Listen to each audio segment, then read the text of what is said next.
Guys, তোমরা এই ভিডিওতে দেখতে পাচ্ছ একটা লোক খেতে ধান লাগাচ্ছে। সবাই তো জানো ধান কিভাবে রোপণ করে।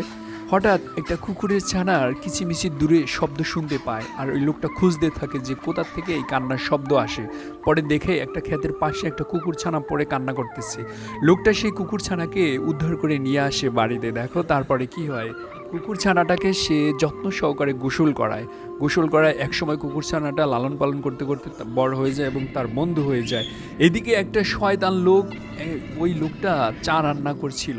সেখানে ওই চায়ের ভিতরে কিছু কেমিক্যাল রেখে যায়, যাতে এই লোকটা চা খেয়ে অসুস্থ হয়ে যায়। সে যখন চাটা খেতে লাগলো, পান করতে লাগলো, তখন দেখো তার কি হয়।